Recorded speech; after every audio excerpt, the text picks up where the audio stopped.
Hey guys, today we have a really pertinent topic. Today we're talking about navigating differing views on COVID-19 guidance in your family. And I know that this is one that is going to resonate with a ton of people because now that we've been in this situation for a while and different places have kind of different guidelines and recommendations, and people have different feelings, this is really coming to the forefront. Yeah, I think, especially here in New York, as, you know, our state was very significantly affected, and especially our area where we live, we are we were very shut down. We are very shut down still, and then there's going to be this gradual reopening, and I'm just starting to see like clients anticipating, and then certainly like in life already, um like family and even friends like having different views on what should not what should and shouldn't be followed, but like what well, I guess yeah, what should and shouldn't be followed or what needs to be followed and doesn't need to be followed. And I think Mm-hmm. it's going to get a little tricky. Mm-hmm. It's kind of like uh, what I'm noticing is like what people feel is okay, Mhm. like kind of outside the guidelines, or maybe Yeah. like what's the gray area? Yeah, definitely. Yeah, and I think, this topic I'm noticing lately has become very charged with things that are um not black and white, right? So I think Mm-hmm. a lot has gone into this topic that's whether it's political or it's your views on COVID itself. Like there's just a lot going on Mm-hmm. out there. So it's these are conversations with family or friends that can escalate and lend them like Mm-hmm. become about something else basically. And I think Mm-hmm. that's why Mm-hmm. it's so tricky because it's not just going to be like oh, well, I wear a mask and gloves when I go to the supermarket, right? I'll just use that Mm-hmm. as an Mm-hmm. example. Where, someone else might be like, oh, sure, because those are the guidelines, right? It might be like, so that means, in my Mm-hmm. mind, that means that you Mm-hmm. agree with XYZ political views and XYZ Mm-hmm. illness views and XY, like it's Yeah. becoming this huge thing. Yeah, definitely. And it's almost like I actually saw this transpire, and really what I saw is almost like two like puppets going like, Mm, this is my anxiety and you're mm, not validating it. mm-hmm, No, this is my anxiety and you're not validating mine, and then mm-hmm. people just kind of like fighting back and forth when really like this is a very tense and anxiety provoking situation for all of us because it has to do with our health and safety, Mm-hmm. but people are projecting all kinds of meaning Yeah, to people not aligning with them. right. And then they are projecting all kinds of meaning on what it means for somebody to hold views that are Mm-hmm. different from our own. Mm-hmm. And that's creating a lot of clashes. Yeah. And it's really hard when this has to do with safety. And it's even more challenging when these people are in your family. Yeah. Yeah. So it's very tricky. I think it's become a very loaded topic. And frankly, I don't think it's going to get easier. I think it's actually going to get more Mhm, challenging as the world opens back up, mhm, especially where we live. So, we wanted to give you some strategies for navigating this because it's yet another mhm, opportunity for communication and boundary setting and, mhm, managing your own emotions when, mhm, communicating with your family. mhm. So, Meredith, Mm-hmm. start us off. Well, I think the first step is to be really clear on where you and your partner are at. And we did an Mhm, episode, I don't remember how many weeks ago, but you could look back. We did one about getting on the same page with your partner. mhm, So if you two are struggling, listen to that one first and follow those strategies. But mhm, that's definitely the first step is for you and your partner to be clear in a general way, right? Like what do we agree with? What guidelines are we following? mhm, What's important to us? What are we flexible on? Like mhm, where do our rules lie? And mhm, then living that way, obviously, in the day to day. But when you're going to be faced with, an invitation or a family function, or, you're invited to a driveway, happy hour or whatever, like these sort of adaptive things that are starting to happen, how do you want to handle that particular situation, right? What guidelines are you going to stick with no matter what? Which ones will you try to stick with but be flexible on if the people you're with it doesn't lend itself to that? And what are you totally flexible on? And I think having clarity among yourselves as a couple first is really important. Mm-hmm. Yeah, definitely. That's huge. I think, making sure that the two of you are on the same page is key. Mm-hmm. Yeah. And then, being prepared for enforcing your boundaries, So I think that what can be helpful is communicating them ahead of time, right? So if you're, if you're going to be visiting a family member, then it's having a phone call with them right ahead of time, being like, hey, we would like to come see you. We just want to let you know, like, this is the way in which we feel comfortable doing that, right? So, for example, like we'll stay outside, or we want to sit this far apart, or we'll bring our own chairs, or, like whatever your protocols are, and to communicate them ahead, because without that gives more opportunity for your friend or family member to create their own expectations about what's it going to be like. And then when you show up, all of a sudden, there's two sets of expectations, so somebody's going to be disappointed. Exactly. Yeah, for sure. Yeah. So I think that's super important. And then once you show up, keeping in mind that people don't always fully stick to rules. Yeah, they don't always fully, I would say, like, either take in what was communicated on a phone call or remember, right? Like even remember, or they might just ignore them in the moment. Yeah, and I think there has to be a little bit of acceptance that even if you put your boundaries out there, and you communicate them really effectively, like in a dynamic between two people, yes, you've done your 50%, but you have zero control over the other 50, right? So you can really communicate all your, like all the things you need and all the things you follow. You can't control somebody else aligning with that. Right. And that is something you have to prepare yourself for, and you need to know what happens in that case. Right. Right. And then, depending on who it is and how you and your partner feel, I think there could be steps or levels to that, right? The first step could be a reminder, like, hey, just remember, like we said, we want to stay about 6 feet apart, right? And see if they can honor that boundary.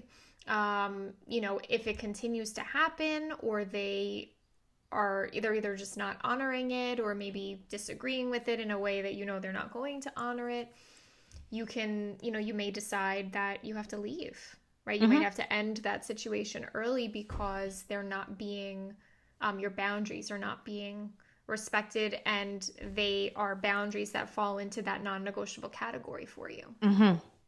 So what happens then if, like, you communicated your boundaries, you and your partner aligned on what would happen if they're not being followed, you went through that, and then all of a sudden the person's like, well, why are these your boundaries? There's questioning and lawyering and arguing against your boundaries as to why they're crazy, or politicizing them, or telling you why you're wrong for holding them. Because I'm seeing a whole lot of that, right? A whole lot. How do you handle that? Because this is where I think people have a very, very hard time. I believe boundaries should always come from a neutral place and from your upstairs brain, right? From your rational brain. Yeah. And this is where I see people take like the beeline into like downstairs, super fight or flight, Yeah. like activated state. Yeah. Because it's very triggering, right? It's triggering when it feels like Super someone is saying triggering. to you, like, you're wrong, or you're Hmm. what you think and what you believe is wrong, or stupid, or you feel judged, Hmm. right? Like, there's a lot of triggers in there. But, Yeah. I think that remembering that the same way you believe what you believe to be true and Hmm. healthy and best is they believe what they believe to be healthy and true and best. Hmm. So attempting to change beliefs or persuade one another is pointless. Hmm. And the reaction that you're seeing from them, if it feels harsh or negative or judgy, it has very little, if anything, to do with you and your actual beliefs. It has much Hmm. more to do with them and what meaning they're putting on your Hmm. choices, your beliefs, whatever, right? Like they're Hmm. creating this in their own mind and they're seeing you through a certain filter, and all of Hmm. that lives in them. So reminding yourself of that, like something I tell myself is they're giving, oh gosh, what is it? I have it written down, and like I've been reading it lately to kind of keep myself in that space because I don't want to get sucked into this nonsense. Hmm. You Hmm. know, they're making, oh gosh, I'm gonna have to put it in the show notes, like the meaning, basically saying like the meaning they're putting on it is not the real meaning, right? Hmm. Like whatever the foundation is of why Hmm. they're doing this, like they're putting a meaning on it that is not Hmm. accurate. And just Hmm. reminding yourself of that, because it's hard to Hmm. stay in your calm neutral zone when you feel Hmm. really attacked or triggered. So I Hmm. think, seeing it through that context and making the decision to listen, you know, whatever Hmm. they're saying, and just say, well, this is how we're Hmm. doing it. Hmm. I think I have like a much less politically correct way of doing it. Like, I think in this situation, the second you start feeling triggered and Mm-hmm. your boundaries start to feel shaken up, Mm-hmm. it is okay to like think about rainbows and unicorns and kittens and check out of that conversation. Mm-hmm. Because, like, going back to the beginning, like, if you imagine the two sock puppets, like, nothing is going to get resolved because now this person is essentially projecting their fears and anxiety onto you and trying to draw you into that conversation.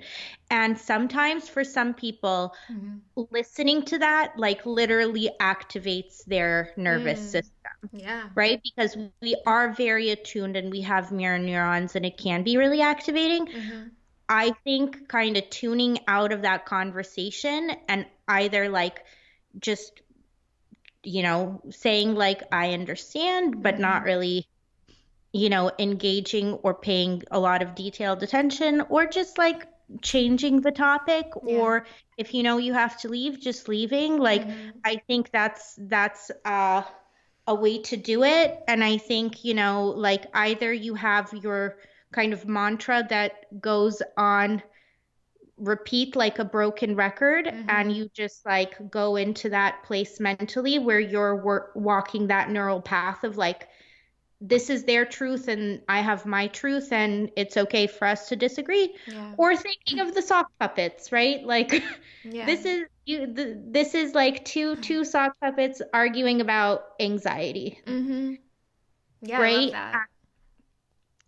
And I think it's totally okay to not listen and to disengage in the name of self and relationship preservation. Mm-hmm. No, I think that's great.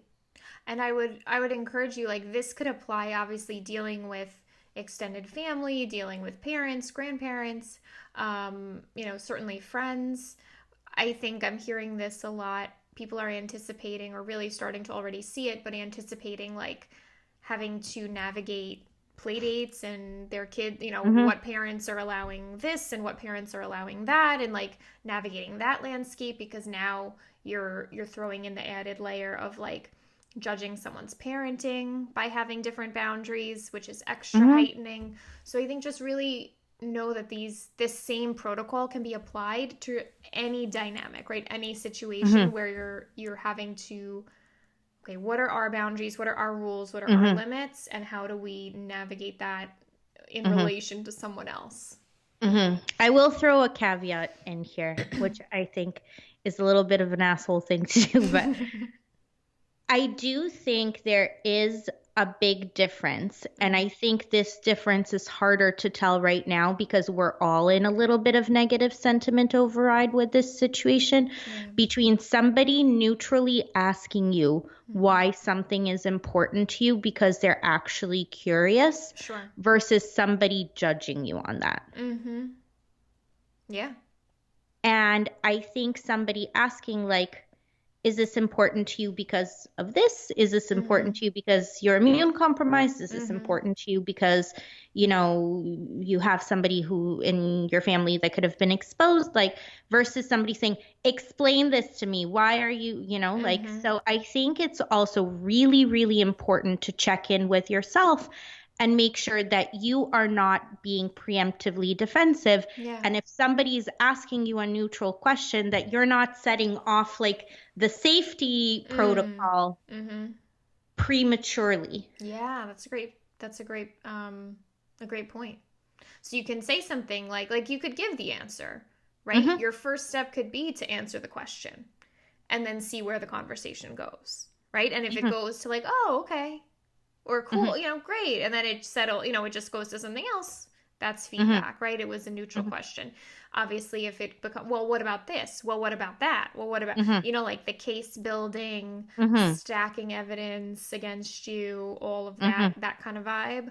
Or, you know, obviously any kind of negative reaction to what you're sharing, that is likely a little more judgment based. Then that's the flag, right? That's the trigger you're looking for to set off the this is my boundaries. My boundaries live in a really solid, you know, case, and I'm going to do my thing that helps me preserve them and stay neutral and unimpacted at the same time. Yeah, definitely. Well, I hope this is helpful to you as we navigate this period of life. Let us know. Be sure to follow us on Instagram at Simply Great Relationships, and hopefully this will be simple for you. Simple, straightforward, and everyone will respect your boundaries. Maybe send this episode to to your family members who may benefit. Yeah, that's a great idea. Tag them in it. All right, guys, have a good week. We'll see you next time. Bye.